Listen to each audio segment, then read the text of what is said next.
और inside stories के लिए मेरे इस YouTube चैनल को सब्सक्राइब करें और Facebook पेज को भी लाइक करें।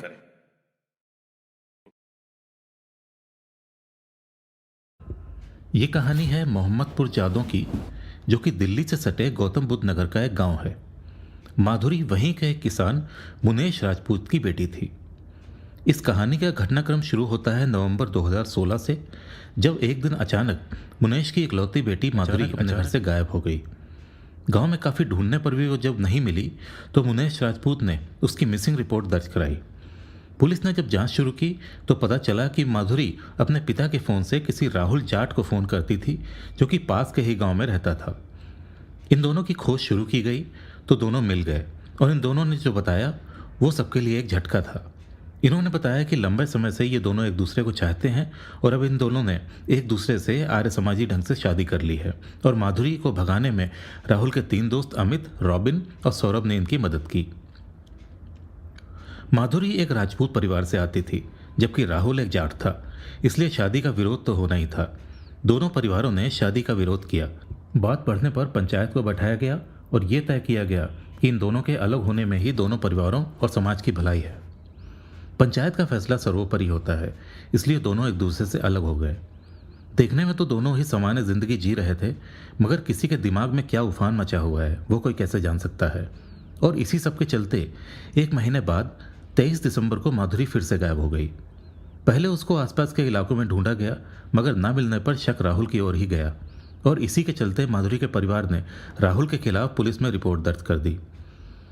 इस बार गौर करने वाली बात यह थी कि माधुरी अकेले गायब हुई थी और राहुल अपने गांव में ही इस बात से अनजान था।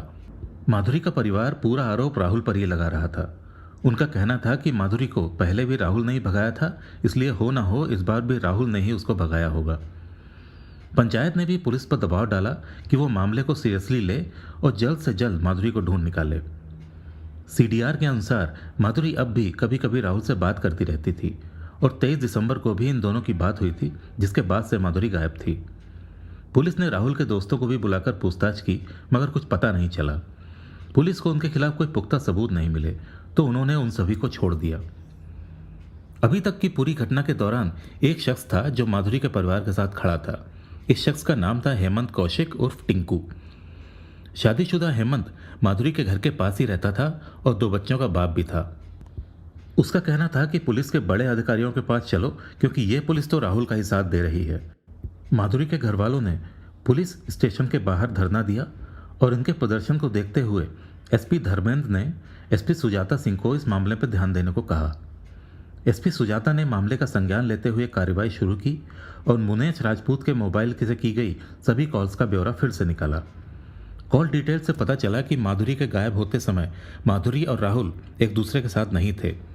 राहुल भी बार बार यही कह रहा था कि पंचायत के फैसले के बाद से वो कभी दोनों नहीं मिले थे। पुलिस को माधुरी से जुड़ा और कोई सुराग ढूंढना था, जो कि वो अभी तक नहीं ढूंढ पाए थे। और इसी बीच पुलिस को पता चला कि माधुरी एक और नंबर इस्तेमाल करती थी, जिसके बारे में किसी को कुछ पता नहीं है।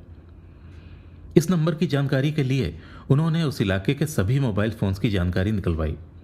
जांच में पुलिस को कुछ 3000 मोबाइल नंबर मिले, और इन 3000 नंबरों में से 2 नंबर ऐसे थे जो कि माधुरी के गायब होने वाले दिन तक एक्टिव थे और उसके बाद से स्विच ऑफ हो गए थे और फिर कभी भी एक्टिव नहीं हुए। मोबाइल के रिकॉर्ड्स निकालने पर पता चला कि ये नंबर एक फर्जी पते पर लिए गए थे।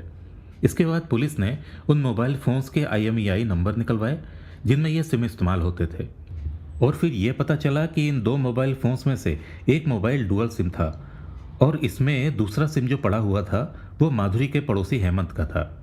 पुलिस के लिए एक बहुत बड़ा झटका था, और उन्होंने जब सीधे सीधे हेमंत से पूछताछ की तो वो मुकर गया, मगर बाद में सामने सारे कॉल रिकॉर्ड्स रखने पर उसने अपने गुनाह कबूल कर लिया। हेमंत ने माधुरी के गायब होने की जो कहानी बताई वो अविश्वसनीय थी, और इस पर यकीन करना करीब नामुमकिन सा था। हेमंत ने बताया कि उसके माधुरी के साथ अनैतिक संबंध थे। माधुरी उससे उम्र में काफ़ी छोटी थी, मगर फिर भी शादीशुदा और 2 बच्चों के बाप होने के बावजूद उसने माधुरी को अपने प्रेम जाल में फंसा रखा था और उसका फ़ायदा उठाता था। कमसिन उम्र की माधुरी हेमंत के प्यार में पागल हो चुकी थी और हेमंत के साथ शादी करने के सपने सजाने लगी थी। वो हेमंत पर प्रेशर डालती थी कि वो अपने पत्नी को छोड़ दे और उससे शादी कर ले। उसके अनुसार माधुरी ने उसे ब्लैकमेल करना शुरू कर दिया था। वो हेमंत को यह कहकर ब्लैकमेल करती थी कि अगर वो उससे शादी नहीं करेगा तो वो अपने परिवार को सब कुछ बता देगी कि हेमंत ने उसका फ़ायदा उठाया है, और उसके बाद उसके परिवार वाले हेमंत का जीना दुश्वार कर देंगे। हेमंत के लिए माधुरी एक टाइम पास से ज़्यादा कुछ नहीं थी, मगर माधुरी हेमंत को लेकर सीरियस हो चुकी थी। हेमंत ने उसको एक फ़ोन भी दे रखा था और हिदायत दी थी कि वो जब भी हेमंत से बात करेगी तो इसी फ़ोन से करेगी।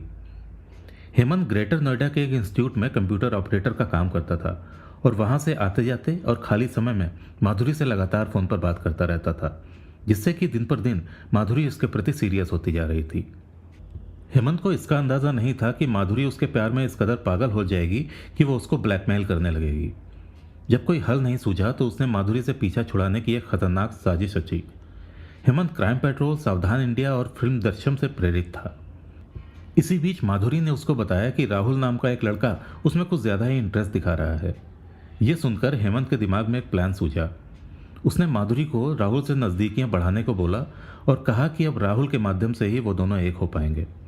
उसी ने बोला था कि माधुरी जब भी राहुल से बात करेगी तो अपने पापा का मोबाइल यूज़ करेगी, और जब हेमंत से बात करेगी तो उसके दिए हुए मोबाइल से करेगी। प्लान के अनुसार माधुरी ने राहुल से नज़दीकियां बढ़ाना शुरू कर दी। राहुल भी इस जाल में फंस चुका था। वो भोला भाला था, उसको नहीं पता था कि वो एक मोहरा है जिसको माधुरी सिर्फ इस्तेमाल कर रही है। हेमंत ने माधुरी को राहुल के साथ भागने और शादी करने को बोला और माधुरी ने वही किया। इसके बाद दोनों का इसके परिवार द्वारा पकड़ा जाना भी हेमंत और माधुरी का ही प्लान था। उसने माधुरी को समझाया था कि पहली बार वो लोग पुलिस के हाथों पकड़े जाएंगे और इसके बाद माधुरी को फिर से अकेले भागना है, जिससे कि लोगों और पुलिस को यही लगेगा कि इस बार फिर राहुल के साथ ही माधुरी भागी है और किसी का ध्यान हेमंत के ऊपर नहीं जाएगा, और इसी बीच वो माधुरी का काम तमाम कर सकेगा। उसने माधुरी को समझाया कि उसके भागने के बाद वो भी उसके साथ भाग निकलेगा और फिर दोनों शादी कर लेंगे। हेमंत के प्यार में पागल माधुरी उसके इशारों पर नाच रही थी। वो राहुल के साथ भागी और अपनी ही गलती से उसने खुद को पकड़वाया, जिसमें कि हेमंत ने भी एक महत्वपूर्ण भूमिका निभाई थी। उसके बाद वो फिर से हेमंत के कहने पर अकेले भागी। 25 दिसंबर वाले दिन हेमंत ने माधुरी को एक गन्ने के खेत में आने को बोला। इसके बाद शाम 4 बजे हेमंत भी उस खेत में एक कंबल और खाना लेकर पहुंचा। उसने माधुरी को समझाया कि अगर अभी वो गांव से भागेगा तो सबको शक हो जाएगा कि माधुरी भी उसके साथ ही भागी होगी। वो थोड़ा गांव का माहौल देख रहा है, जैसे ही माहौल ठंडा पड़ जाएगा वो भी गांव से भाग जाएगा। दिसंबर की कड़ाके की ठंड में पूरी रात माधुरी ने उस खेत में अकेले बिताई। हेमंत अलग अलग समय पर उसके लिए खाना लेकर आ जाता था और दूसरी तरफ माधुरी के परिवार के साथ भी खड़ा रहता था, जिससे कि कोई उस पर शक नहीं कर पाता था। 2 दिन बीत चुके थे। माधुरी के लिए अब और खेत में रहना मुश्किल हो रहा था।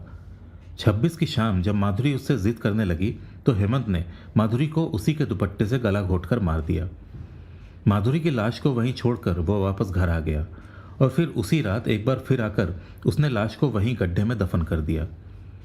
माधुरी को मारने के बाद उसने माधुरी का सिम कार्ड को तोड़कर फेंक दिया और वापस आकर सामान्य तरह से रहने लगा। हेमंत को पूरा भरोसा था कि वो कभी भी पकड़ा नहीं जाएगा। उसने सोचा था कि लोगों के प्रेशर में आकर पुलिस राहुल और उसके दोस्तों को जेल में डाल देगी और फिर धीरे धीरे पूरा मामला ठंडे बस्ते में चला जाएगा, मगर ऐसा कुछ भी नहीं हुआ और पुलिस की ही समझबूझ के चलते हेमंत पकड़ा गया।